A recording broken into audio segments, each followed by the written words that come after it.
E, entretanto, tenho estado a reparar que grande parte dos cartazes dos concertos de verão que aparecem por todo lado são essencialmente, só 30% dos artistas são mulheres, 70% são homens. E, portanto, é uma causa que ele quer chamar a atenção, é porque a divulgação, os concertos são uma forma de divulgação artística, e se o trabalho das mulheres não for divulgado, muito menos mulheres vai haver no futuro nos concertos. Portanto, ele organizou aqui no dia 1 de outubro um concerto importante só, todo ele feito por mulheres. Então veio aqui colocar pedir para colocar, para fazer a divulgação junto da comunidade escolar, mas veio no dia dos meus anos, que é o dia 29 de setembro. Calhou bem. Eu disse só, uma prenda, eu sou amigo do Dino já há muitos anos, nunca fui professor dele, mas fomos contemporâneos na escola. Mas para dizer o seguinte, antes de completar a ideia do Dino e do projeto CIC, eu não sou diretor, eu estou diretor. Eu sou professor. E esta é a minha terceira experiência como diretor e, portanto, eu sei o que é entrar e sair da gestão e tenho muito respeito por quem está dentro da gestão e, sobretudo, quando sai. Sobretudo quando sai, sei o que custa. Sei o que custa. A gestão é um ato altruísta que exige muito de nós. Nós damos sempre muito mais. Eu hoje tenho a minha família, hoje a minha mãe faz 90 anos. Eu saí há bocado para lhe dar os parabéns. O Paulo é um grande malandro. O Paulo sabe. O Paulo vou-vos ensinar esta técnica. Esta funciona na perfeição. O Paulo veio aqui falar comigo, mais a Teresa, em agosto. Dia 16 de agosto, não foi Paulo. 16 de agosto. Foi para seguir ao fim. Eu falar no segundo encontro e tal, você estava disponível. 5 de novembro. 5 de novembro, pode ser. Nem me passava pela cabeça que a minha mãe fazia 90 anos no dia 5 de novembro. Pois devia. Pois devia.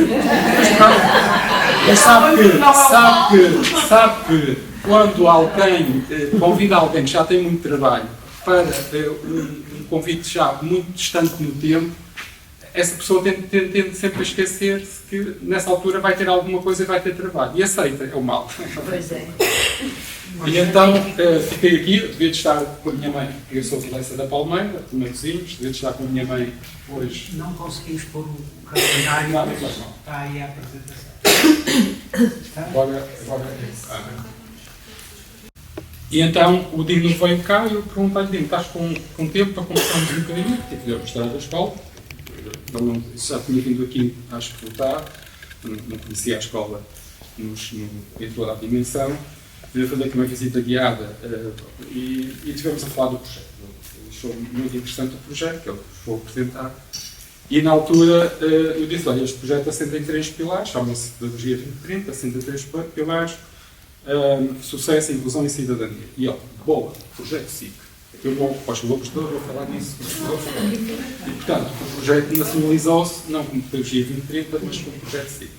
O mais interessante é que, passados uns dias, alguém do departamento, não vou dizer qual é o departamento, da DGE, pediu-me para eu enviar o projeto SIC. Seu amigo, você já tem o projeto SIC foi aprovado pela DGE, chama-se Pedagogia 2030, Sucesso, Inclusão e Cidadania. Vocês não precisam de ir lá para só para perceberem como é que estas coisas, como é que o nosso dia-a-dia se faz, destas coisas da publicidade e da televisão, etc. Porque isto tem um poder tão grande.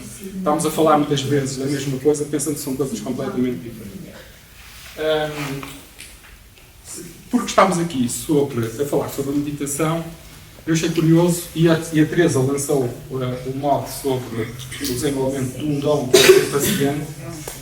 Nós podemos ser pacientes de duas formas. Desta ou daquela. Em ambos os casos somos pacientes. Só que estamos numa cama do hospital e outra estamos a meditar. A escolha é sempre uma escolha individual. Sempre uma escolha individual. Em tudo na vida, tudo é uma escolha individual. Nós não podemos obrigar as pessoas a fazer escolhas, porque as escolhas são de cada uma das pessoas. As escolas não são edifícios. A escola é uma escola muito bonita, mas não é o edifício que faz a escola. São as pessoas que lá trabalham. E as pessoas representam valores. E esses valores, quando transmutados em princípios de ação, geram projetos de reelaboração cultural e de mudança educativa. Portanto, quero dizer que nós não obrigamos ninguém a fazer escolhas. Quem quiser faz a sua escolha. Eu costumo dizer, quando sempre à procura dos pessoas que ainda não morreram, entre aspas, não morreram, que ainda acreditam na educação e que acreditam que a escola é para todos. Que acreditam que a escola é para todos.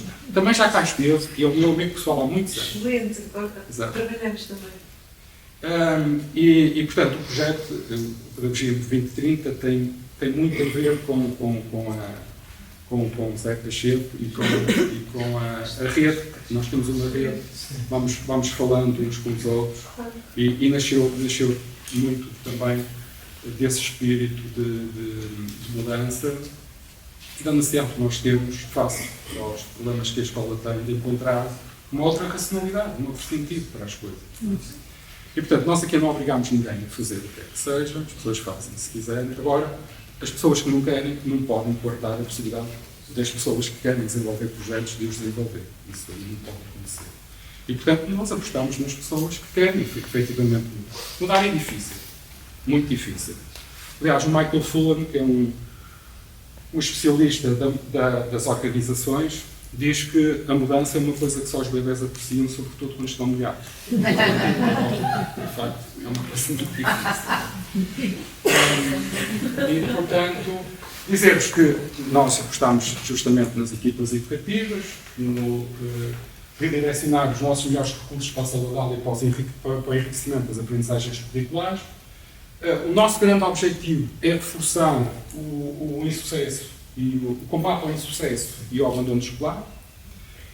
Eu disse-vos de manhã, na abertura, que nós somos a região do país com maior insucesso e maior abandono, e esta escola, este agrupamento, é a segunda pior agrupamento do Algarve nestas duas variáveis.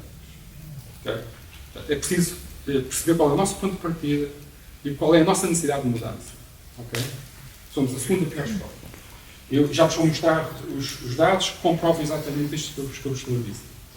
E, portanto, foi colocar a ênfase na construção de territórios educativos em detrimento dos territórios escolares. Portanto, territórios educativos, nós somos uma escola da rede da Unesco e, portanto, trabalhamos em parceria e o nosso objetivo é desenvolver parcerias que enriqueçam o nosso próprio trabalho e, ao mesmo tempo, que nós possamos enriquecer o trabalho dos nossos parceiros, porque a relação é sempre dialógica. Nós todos temos que aprender todos uns com os outros e, quando pomos o nosso conhecimento em ação, estamos a enriquecer o conhecimento do outro e vice-versa. Há uma dialogia interessante nesta construção.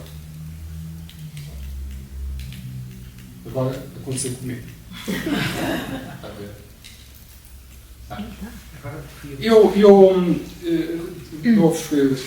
Eu comecei aqui a trabalhar no dia 20 de julho de 2021, mas já trabalhei cá. A primeira vez que vim trabalhar, eu costumo dizer que foi nesta escola que aprendi a ser professor, porque a primeira vez que eu vim trabalhar para a Quarteira foi em 1987. Eu acabei o curso em 86, 87 fui aqui colocado, na antiga H23 de Quarteira, que é a matriz. Esta escola, já disse de manhã, é a matriz educativa na altura freguesia, mais tarde cidade de Quarteira. Não é?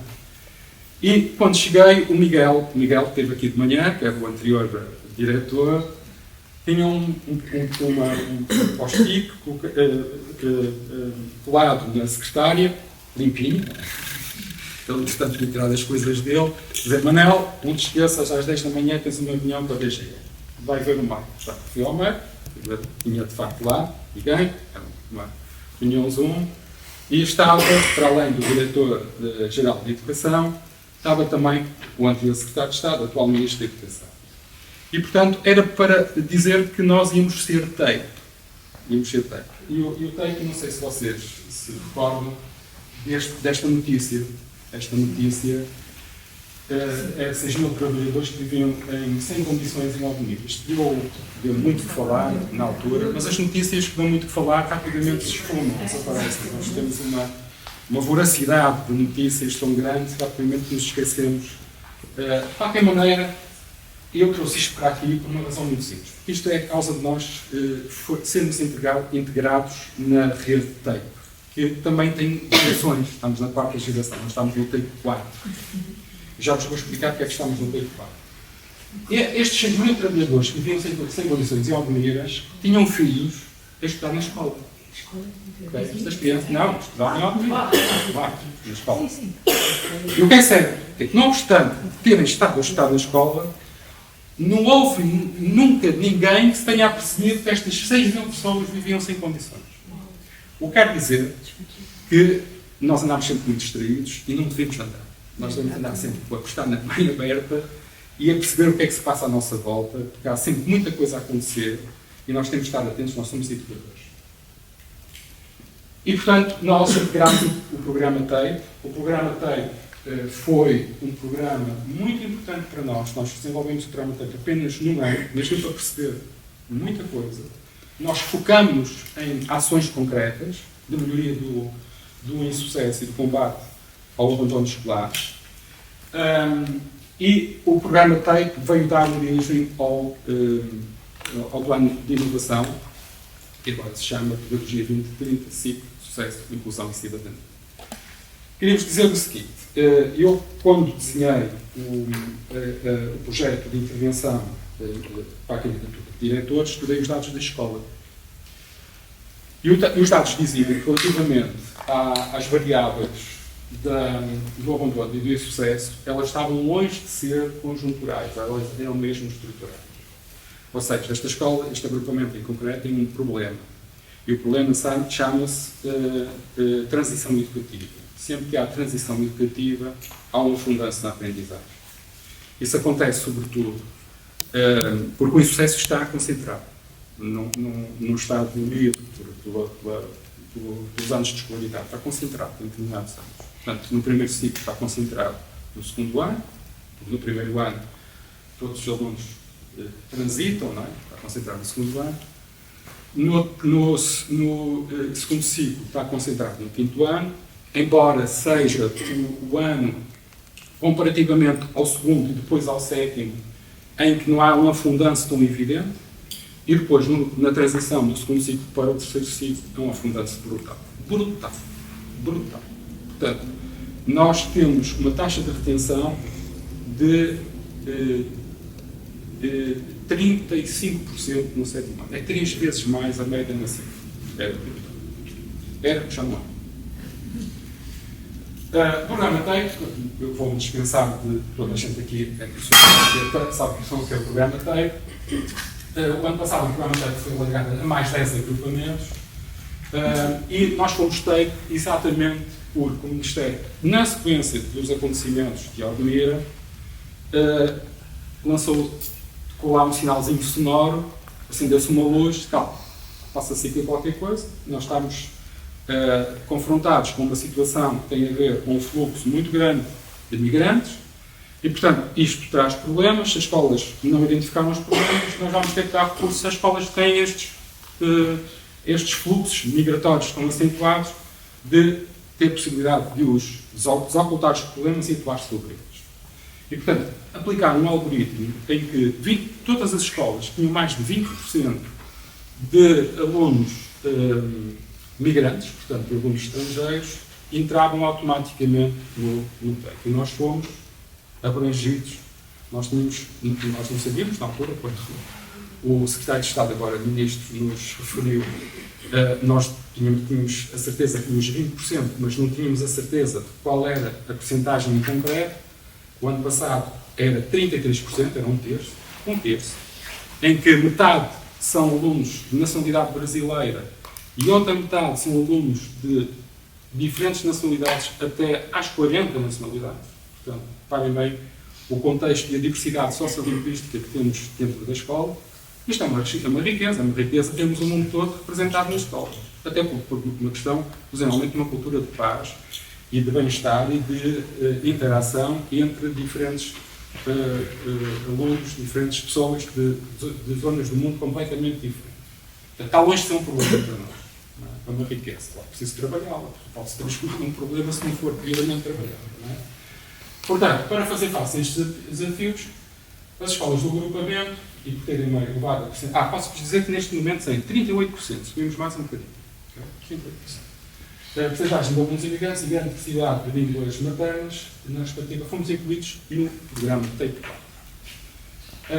As escolas, entraram 4 escolas no Algarve, aqui estão as escolas que entraram na nova geração de TEIPs, tais 10 agrupamentos a nível nacional, e nós encontramos aqui, juntamente com o agrupamento de Albufeira, o Albufeira PESNA, tem a Escola Básica e Secundária de Albufeira, e Algesur, Vila do Bispo e Corteiro. Nós temos que desenvolver um plano de melhoria, e nesse plano de melhoria está previsto também ações de capacitação, definimos áreas prioritárias para intervir, para prevenir, também monitorizamos e avaliamos esse mesmo plano de capacitação. Bom, quais são os nossos indicadores de contexto?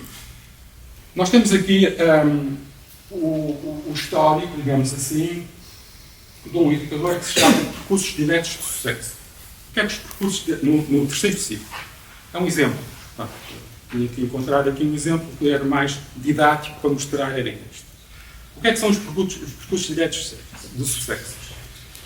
Nós estamos sempre confrontados no sistema com uma tensão evidente. É uma tensão que está instalada na sociedade portuguesa, que tem acérrimos defensores de um lado da barricada e acérrimos defensores do outro lado da barricada, que eu chamo a tensão entre contar árvores ou contemplar a floresta.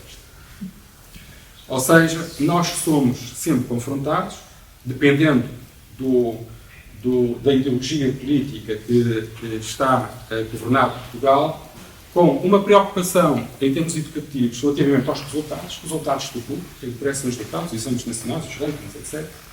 E temos, por lá também, no sistema, políticas que se desenvolvem em determinadas alturas da vida política e social do país, económica também, isto acompanha os ciclos económicos, em que a preocupação é mais holística, é mais integradora.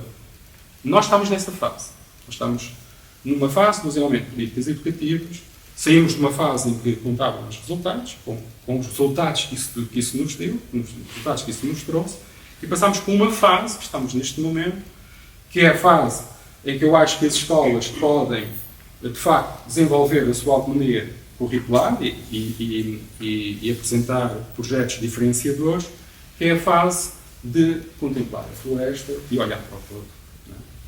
E, portanto, o Ministério da Educação, um bocadinho para descentrar a preocupação nos exames nacionais, o que fez foi identificar uma variável que mede a qualidade, porque é assim, a excelência dos processos escolares é sempre o resultado de um binómio entre qualidade e equidade. Ou melhor, entre resultados e equidade. A qualidade é sempre o resultado de um binómio e entre os resultados e a equidade. Portanto, a nós não nos interessa ter bons resultados com sacrifício da equidade. Não é? É que nos interessa levar esses exames, os alunos têm mais maturidade e deixar ficar todos os outros para trás. Mas também não nos interessa o contrário, que é deixar passar por passar e depois levamos todos o exame e os resultados não são favoráveis por, enfim, não se apostou na qualidade desses mesmos, do trabalho que a ser desenvolvido. E, portanto, o que os percursos diretos fazem é analisar a corte de alunos que começam um ciclo e que terminam no período expectável. Neste caso, são alunos que começam o 7º ano e terminam o 9º ano em 3 anos, fazendo um percurso perfeitamente normal. Não precisa de ser alunos que tenham só positivas de 4 e de 5, podem transitar até com negativos, portanto, fazendo um percurso normal de acordo com a política de retenção ou transição de cada uma das escolas.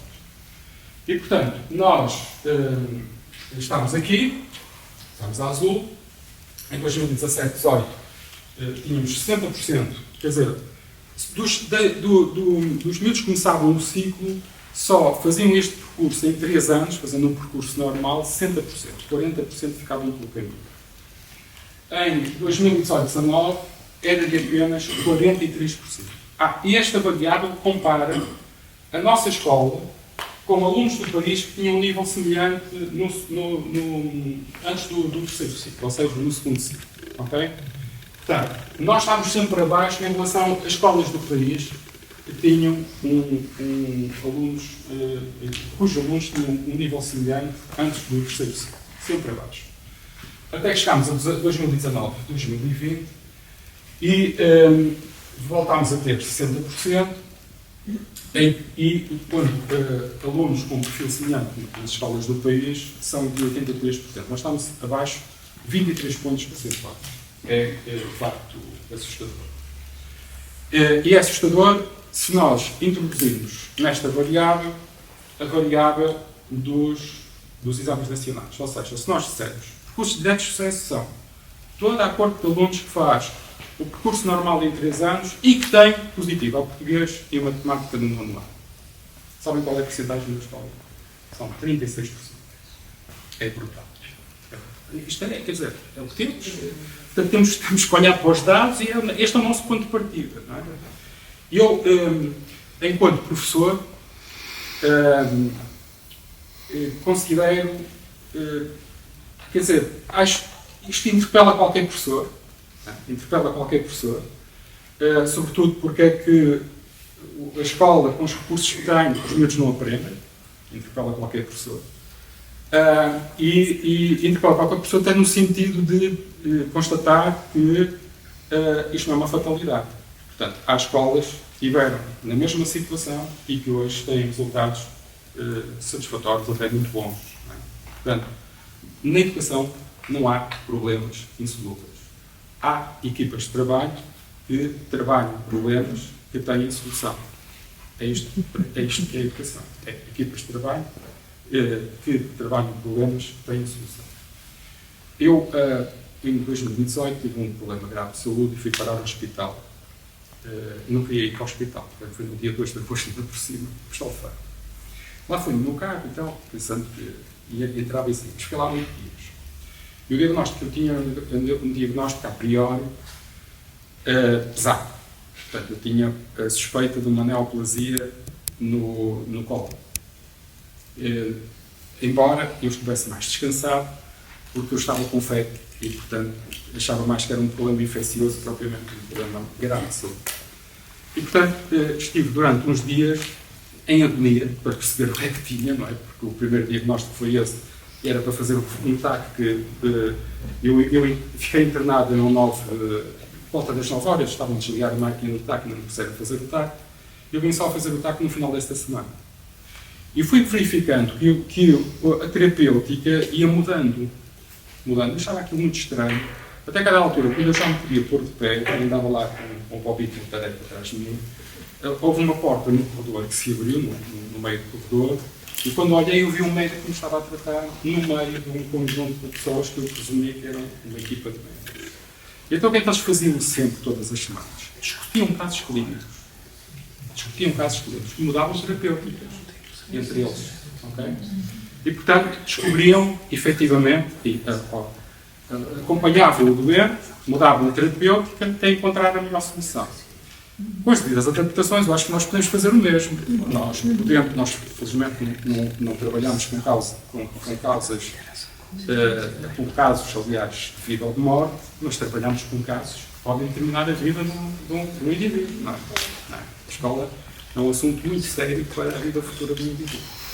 E, portanto, eu acho que com as devidas adaptações, nós também devíamos de aprender com os médicos no sentido de olhar para os problemas que temos e encontrar soluções em conjunto, em equipa.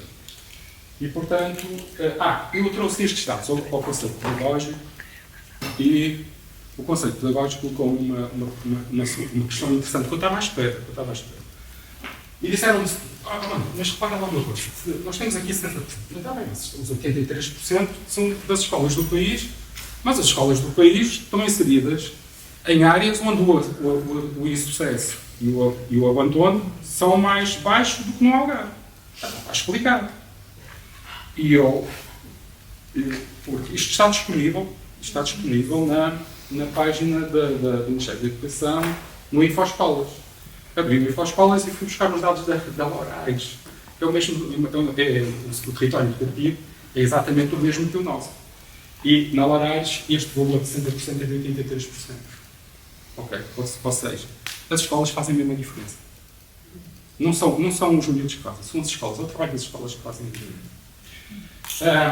E, portanto, mais está aqui transparecido a questão que estava a referir, que é os alunos que realizam a prova de português e de matemática e a percentagem tinha idade superior a 14 anos, portanto, idade normal para a produção dessa disciplina, e a nossa escola tem sempre uma percentagem muito grande, muito maior, comparativamente com as escolas do país com um perfil semelhante, sempre muito maior de alunos que fazem esta prova tardiamente, portanto, para além dos 14, às vezes até dos 15 anos. Estão a ver?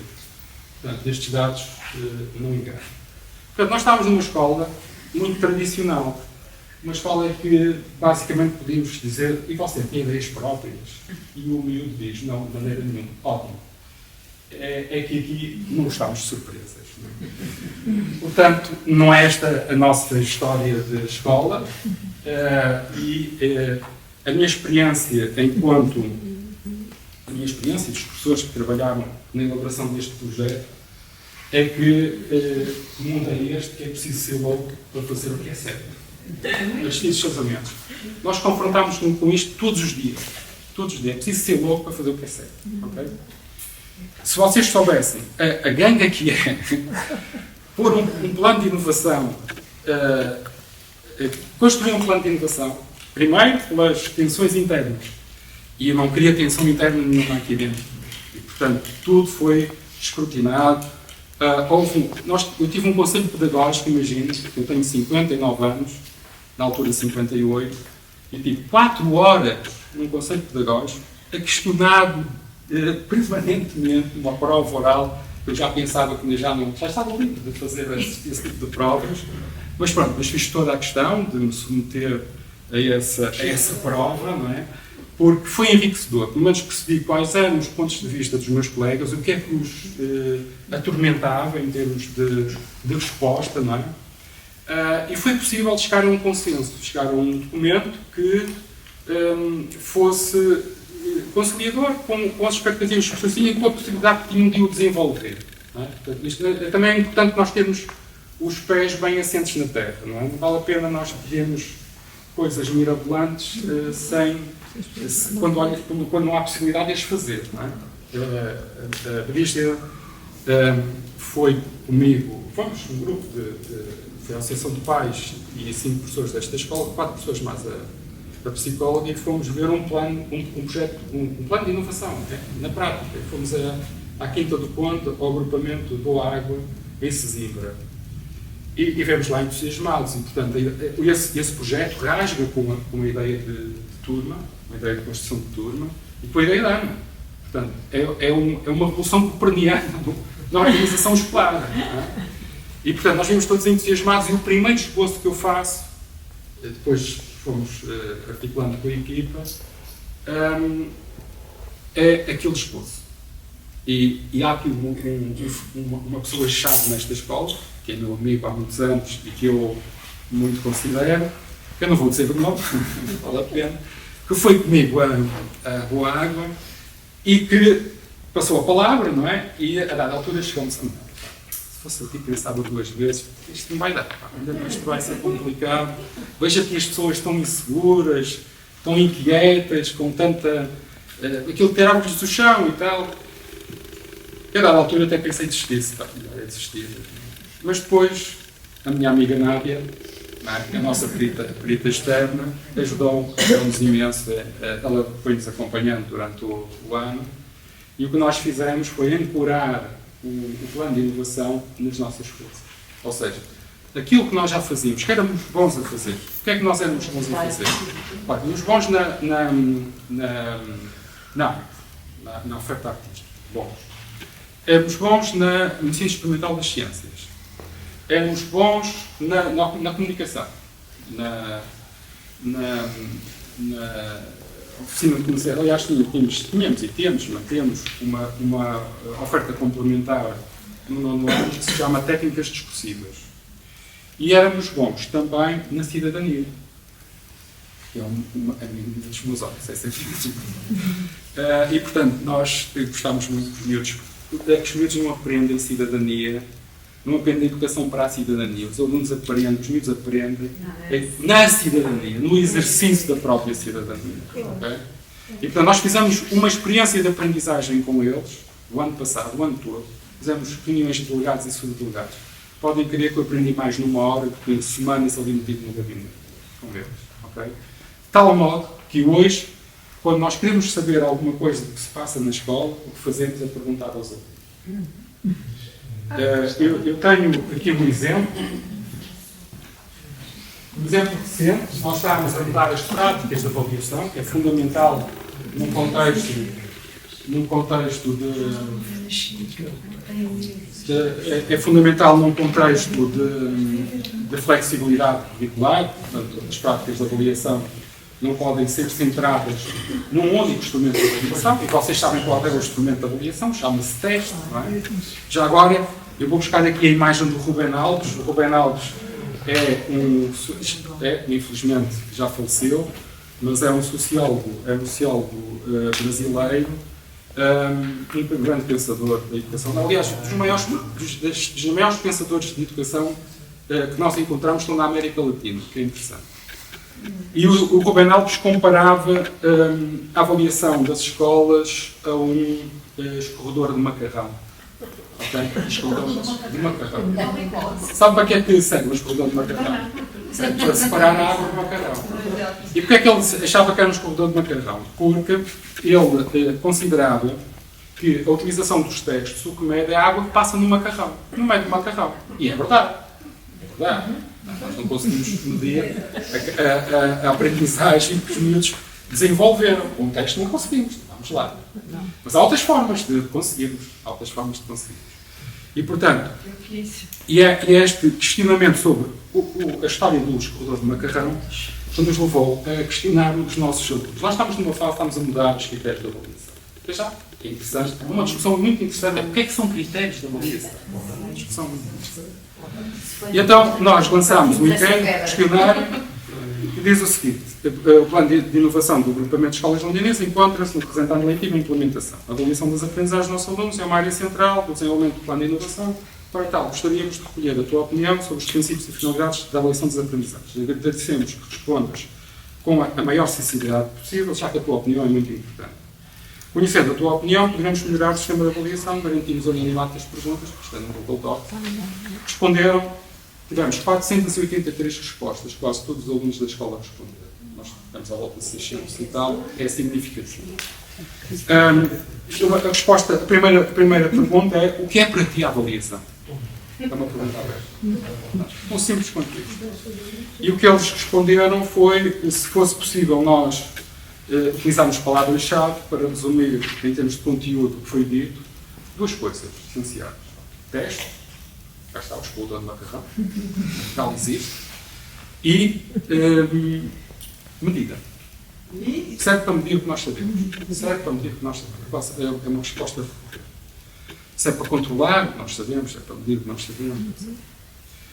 O que é interessante, numa altura em que se discute os próprios critérios de avaliação, em que se discutem também os instrumentos de avaliação. Portanto, quando nós discutimos isto, grande parte das pessoas dizem: não estou só teste, faço. Mas pronto, a resposta está aqui. Portanto, o que eles sentem que é importante para eles é, de facto, os testes. Portanto, esta é uma discussão que estamos a ter, vamos aprofundá-la. Vamos aprofundá-la no sentido de fazer uma discussão à semelhança do que fizemos no PIP, no Plano de Inovação Pedagógica, que é eu submeter novamente durante 4 horas, às horas que forem necessárias, ao Conselho Pedagógico para discutir este problema a fundo e fazer com que as pessoas o discutam dentro da escola. Quanto mais pessoas discutirem este problema dentro da escola, mais se aprumam, mais se tornam evidentes o que é que nós pretendemos. Reparem, qualquer alteração dentro de uma organização escolar depende das pessoas que lá trabalham. As alterações sem natureza pedagógica dependem dos professores. Não é? As pessoas são o corpo mais importante em termos pedagógicos, são o motor pedagógico, desenvolvimento pedagógico na escola. Os professores são pessoas, têm valores. Nós temos que perceber que tipo de pessoas é que temos nesse escola.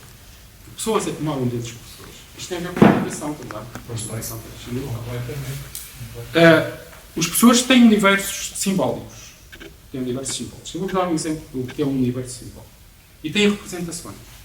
Sem percebermos isso, nunca conseguimos perceber como é que passamos das representações dos professores, da pessoa que é o professor, do seu universo simbólico para ações concretas. Nunca. Podemos fazer ações concretas, mas as pessoas estão disfarçadas. É preferível encontrar um ponto intermédio em que não é possível fazermos o que nós queremos, mas é possível encontrar um ponto intermédio que permita que as pessoas comecem a desenvolver um determinado tipo de trabalho que depois leva ao seu crescimento, em termos profissionais, do que propriamente fazer uma ruptura. Não vale a pena fazer rupturas. Nós temos de trabalhar com as pessoas que temos. É com elas que temos de trabalhar. E é com elas que temos de fazer este caminho. Um caminho de aprendizagem. Okay? E é isso que nós estamos a fazer. A avaliação, qualquer, nos compêndios de avaliação, a avaliação é ipsativa. O que é que quer dizer ipsativa? Quer dizer que num processo de avaliação de alunos, podemos dizer de professores também, é transversal, a avaliação é comparada com os desempenhos do próprio, ou seja, com a evolução, o desempenho que uma pessoa tem é comparada com a sua evolução. Esse desempenho corresponde a uma evolução. E é essa análise que nós devemos de fazer quando avaliamos alguém. Pronto. O ano passado, nesta escola, houve uma menina de 1 ano, com 16 anos, com competências sucessivas, em que o Conselho de Turma, e bem, resolveu discutir a transição dela. E ela tinha 3 negativas. Não vou dizer quais são as disciplinas. 3 negativas. Uma delas tinha que ser e a matemática, tinha mais. Portanto, não vou dizer qual é que foi a que qual é que foi votada. Mas pronto, foi uma votada e o Conselho de Turma resolveu, ouviu a opinião da professora, dos professores e tal, e chegou a um consenso: vamos votar a nota da disciplina tal. E passaram essa nota para positiva. Imediatamente, o professor alterou a nota de todos os alunos da turma para positiva. Estão a ver? Me dizia o outro, mas são verdes. Ou seja, é verdade. Isso por muito. Pois é, mas está porquê? É a representação do professor. Justiça. É um sentido de justiça. É a pessoa que vive no professor. Nós temos que contar com isto. É a pessoa que vive no professor, é o seu universo simbólico, é as suas representações que estão ali em causa. Certo? E, portanto, nós não conseguimos mudar esta pessoa. Mas, quer dizer, se pudermos trabalhar em conjunto e pudermos ter a oportunidade de dar a conhecer o que é uma avaliação, o que é a natureza ipsativa de uma avaliação, como é que é um critério de avaliação, podemos trabalhar com essa pessoa e podemos desenvolvê-la em termos profissionais. Ela pode aprender numa interação profissional com os demais. Se eu posso sintetizar o que é a pedagogia 2030, é isto mesmo. É a possibilidade de termos todos, fazermos uma construção coletiva de um trabalho que é feito com avanços e returos, mas sempre numa relação dialógica de aprendizagem mútua. Okay? Isto não é letra, é mesmo assim. Isso é mesmo o oposto da inclusão. É o oposto pela diversidade. Exatamente. Mas isso é o que muitos colegas fazem mal, mas fazem que é não darem certo. Já falei nisso, não se portanto, forem em causa. os desafios era a presidência de relações privadas, taxas de insucesso nestes anos, dificuldade nas transições educativas, o que fazer perante um problema. O que nós fizemos foi a elaboração de um plano de inovação. Este plano de inovação está em vigor neste momento no primeiro, segundo e terceiro ciclo, em todas as turmas do primeiro ciclo, no primeiro e segundo ano, já vão perceber porquê. No segundo ciclo, no quinto ano, em todas as turmas de quinto, e no terceiro ciclo, em todas as turmas de sétimo. Nós queremos fazer um processo de pilotagem que podemos acompanhar. Nós identificámos novas disciplinas que estão atualmente a desenvolver-se no agrupamento. Está aqui uma professora do primeiro ano. E das disciplinas do primeiro ano. Depois há outra coisa, quer dizer, depois disto tudo, há que falar com a administração. É outro problema. É outra fase do problema. Portanto, há um primeiro problema, que é discutir este assunto entre os professores na escola e chegámos a um consenso. E depois chegámos a um consenso e geralmente dá origem a que voltemos outra vez a falar com os professores, porque entretanto o que foi decidido não é possível. Portanto, tem que voltar para trás. É uma grande ganga do projeto. É uma grande ganga. Inovar em Portugal só para os loucos. É como dizia eu hoje. Só quem é louco é que faz as coisas, tem necessidade de fazer as coisas certas, não é? Portanto, depois escolhemos as taxas de escolaridade, que são aqueles que apresentam resultados menos satisfatórios em termos de classificações internas, e acreditamos também que a inovação pedagógica nestes anos iniciais poderá trazer melhorias nos resultados ao nível da avaliação externa, e é também, a partir do terceiro ciclo, notarmos uma maior desmotivação dos alunos perante a aprendizagem. O plano de inovação pedagógica vai se desenvolver em regime de pilotagem e vai acompanhar o meu mandato. E no final deste mandato, eu vou ser professor, novamente. Ou seja, vou voltar ao chão de sala de aula porque eu quero me reformar sendo professor. Ok? Mas gostaria de deixar este caminho, esta alternativa, não é? Para que a escola depois, quem vier, possa aproveitar ou não. No final do ano letivo, nós vamos avaliar. Nós fizemos determinado tipo de opções por disciplinas. Posso-vos dizer, eu agora, para não estar aqui, já estou aqui a ocupar muito tempo, eu vou resumir muito isto. Portanto, nós no primeiro ciclo apostamos em 3 novas disciplinas. Há uma disciplina, portanto, para nós era fundamental criar no currículo aquilo que na gíria da autonomia e flexibilidade curricular se chama de um DAC, Domínio da Autonomia Curricular. E criámos um projeto. Esse projeto chama-se STEMAC. STEMAC é o acrónimo de Ciências, Tecnologia, Engenharia, Matemática e Artes, associados às artes. Este está no primeiro ciclo, no segundo ciclo, no terceiro ciclo não temos as artes. Não temos as artes. E, entretanto, criámos aqui 4 partes pedagógicos, 2 partes pedagógicos em simultâneo. No ano passado, o que nós verificámos é que, para termos acesso atempadamente aos resultados dos alunos, quando nós chegávamos já era tarde, portanto, quando chegávamos a ter resultados, estávamos no final do primeiro período, e, portanto, nós definimos que era necessário, até para não alongarmos muito o projeto durante o ano todo, definirmos ciclos de aprendizagem de 8 semanas. Ao fim de 8 semanas, nós fazemos um balanço. Segunda e terça-feira, nós vamos fazer o primeiro balanço das primeiras 8 semanas. A escola vai parar, temos a primeira paragem, nós estamos no regime semestral, porque daqui a 8 semanas é final de janeiro, não pode ser, podemos terminar no primeiro período, e aí há uma avaliação de natureza quantitativa, no primeiro semestre, esta é de natureza qualitativa, há um feedback aos pares, nós também temos o próprio feedback e vamos retroagir o sistema do processo de ensino e de aprendizagem no sentido de melhorar a aprendizagem se ela se mostrar preocupante em termos de análise e de balanço que vamos fazer. E depois, a seguir no segundo semestre, há um novo ciclo de 8 semanas, que vai mais ou menos coincidir com a parte, e depois, ao final do segundo semestre, se coincide com o final do ano letivo para todo o país. Não é? É exatamente assim. Pronto, isto é em termos de calendário escolar. E, portanto, nós fizemos isto porquê? Porque queríamos ter um momento, de certo modo, com algum lastro de tempo, que nos permitisse ter acesso a palpar o pulso às aprendizagens, aos resultados, para depois podermos implementar mudanças ou alterações que se forem necessárias para melhorar as aprendizagens. E aí nós precisamos de mudar os critérios de avaliação, que são critérios de avaliação de e para as aprendizagens. O objetivo de qualquer critério de avaliação é melhorar a aprendizagem, é dar feedback contínuo de qualidade aos alunos, de modo que eles percebam o que é que não atingiram e o que é que têm de fazer para poderem atingir e melhorar a sua aprendizagem. Só depois é que há uma avaliação de natureza formativa, depois de eles, efetivamente, estarem capazes de responder satisfatoriamente a uma avaliação de natureza sumativa. Este é um trajeto que parece fácil de dizer, é extraordinariamente difícil de concretizar.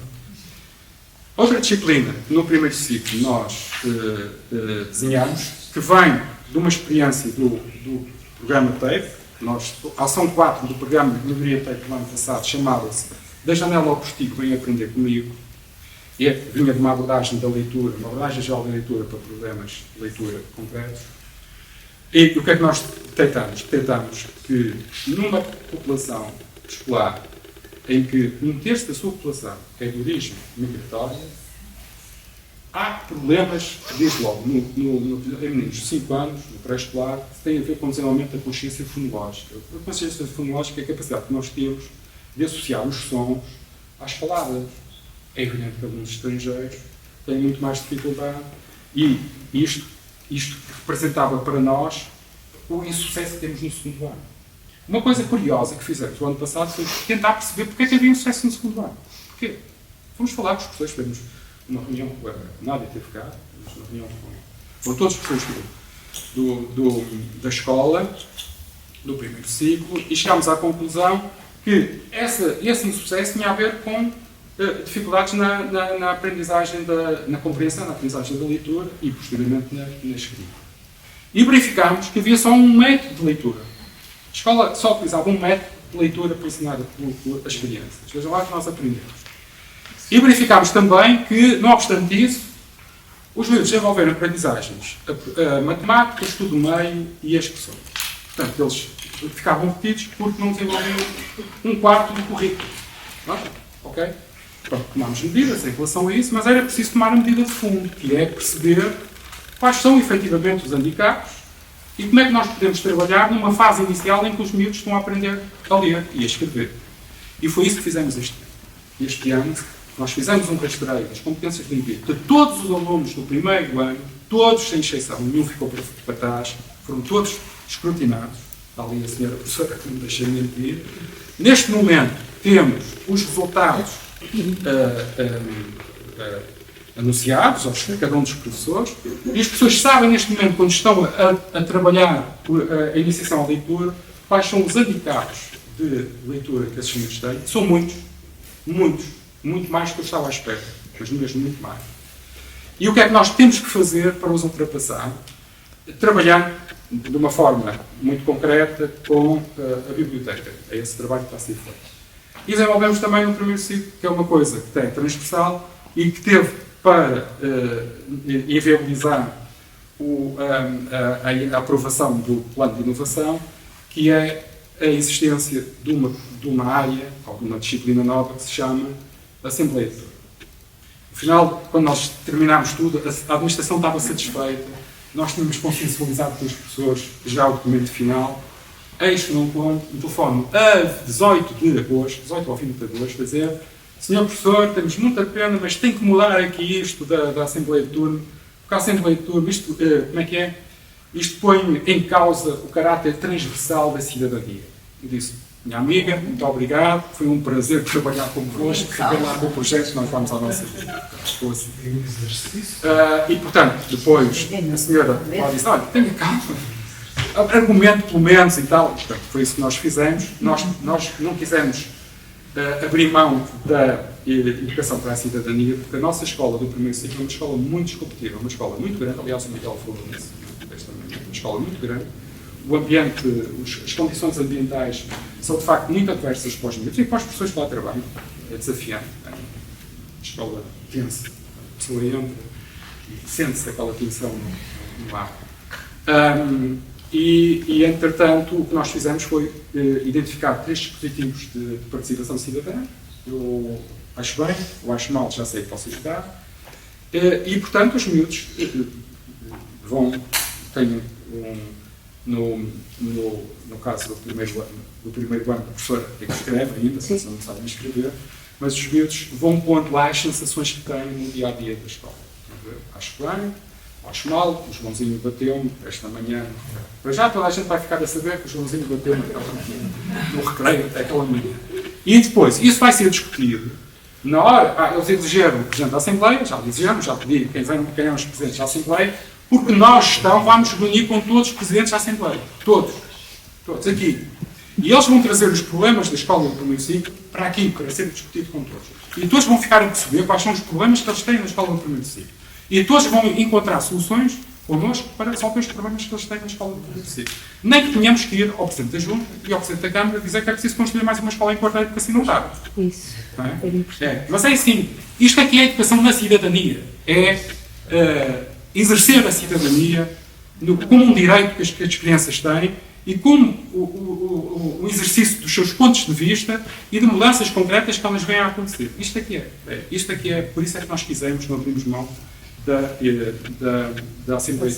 Temos também a Assembleia de Turno, mas ligada à cidadania digital, no segundo ciclo, STEMAC também no segundo ciclo, projeto, porque é assim, a mobilização e transferência das aprendizagens não cai do céu. É preciso criar momentos para que isto se faça. Não sei se sabem, hoje, eu quando acabei o curso, em 86, candidatei-me a 2 escolas. Peguei no meu canudo, não é? O certificado de habilitações, fui integrar à Secretaria da Escola, da Escola Industrial, secundária, mas antes de Industrial, de Vila Nova de Famalicão. Depois fui integrado também a Santa Isabel no Porto. No dia seguinte, na manhã seguinte, estava um telefonado de Famalicão, olha, pode vir, já tem aqui o horário para sair. E logo na parte da tarde, o Reino de Santa Isabel também me disse, e portanto escolhi a escola mais perto. Hoje ninguém arranja empregos assim. Porquê? Porque hoje nós estamos confrontados com uma inflação de diplomas no mercado de trabalho. E portanto, a inflação de diplomas leva a uma desvalorização dos mesmos. E hoje em dia, não é o diploma que determina o sucesso no mercado de trabalho. É o que é que nós sabemos fazer com o diploma. E o que nós sabemos fazer com o diploma tem a ver com o facto de nós sermos designers da nossa própria formação, de podermos desenvolver o nosso próprio projeto de vida. Okay? E isto faz com experiências de aprendizagem na escola. Logo nesta altura, no primeiro ciclo, no segundo, no terceiro, ao longo da vida. É isso que vai determinar a capacidade que nós temos de olhar para uma determinada situação que nos colocam, encontrar uma solução, resolver o problema, identificar onde é que temos que procurar a informação, como é que a temos que tratar e como é que temos que dar a resposta. Isto é que determina, neste momento, o sucesso no mercado de trabalho e na candidatura ao emprego. Ok. Eu vou andando para a frente. Fiquei curiosa de como é que resolveram o fosso do 6º para o 7º ano. Como é que resolvemos? O que é que se estratégias que utilizaram? Portanto, aplicámos o plano de inovação, é isso que eu estou a explicar. Portanto, nós, no ano passado, alterámos os nossos critérios de retenção ou de progressão, digamos assim. Porque nós tínhamos o mesmo racional para os anos terminais e alterámos isso. Porque o nosso quadro legislativo diz que a avaliação é por ciclo. Não é? Então, se é por ciclo, não tem muito sentido nós estamos a utilizar um racional que é de final de ciclo. Nós estamos a dizer que não, os miúdos não passam e não estamos a dar a possibilidade de eles terem de desenvolver as competências ao longo do ciclo. No ano terminal é diferente. Mas pronto, nós temos a possibilidade de, o Conselho de Turma, analisar perante a aprendizagem dos miúdos se era ou não expectável que no ano seguinte algumas das disciplinas onde o nível de aprendizagem, embora não fosse satisfatório, fosse relativamente expectável que com um investimento, com um esforço expectável, fosse possível melhorar a aprendizagem. E posso-vos dizer que em cada Conselho de Turma passaram uns 3 ou 4 alunos nestas condições. E este ano nós estamos a direcionar os apoios educativos para dar aos alunos que passaram. Portanto, nós também já avisámos o corpo docente e já avisámos todos os pais. Nós nos exames nacionais vamos piorar, não há dúvida nenhuma. Porquê? Porque nós estamos a implementar medidas, não é? Sem a aplicação do plano de inovação. Mas nós vamos piorar para depois melhorarmos. Porque o plano de inovação vai-nos garantir que as aprendizagens que eles vão fazer são aprendizagens muito mais significativas e mais sustentáveis. Portanto, nós criámos no terceiro ciclo, então, o STEMAC, também o STEMA, eles não têm STEMAC, têm STEMA. Criámos a oficina de comunicação, que é meio semestre em português e meio semestre em inglês. E eles estão a fazer, para não haver este teatro, estão a fazer de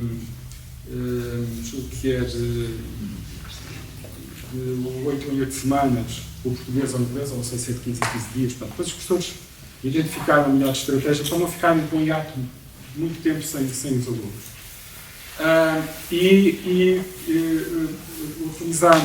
Criámos também uma disciplina nova, que eu queria mostrar-vos aqui, e gravou, que é o Vivarte. O Vivarte.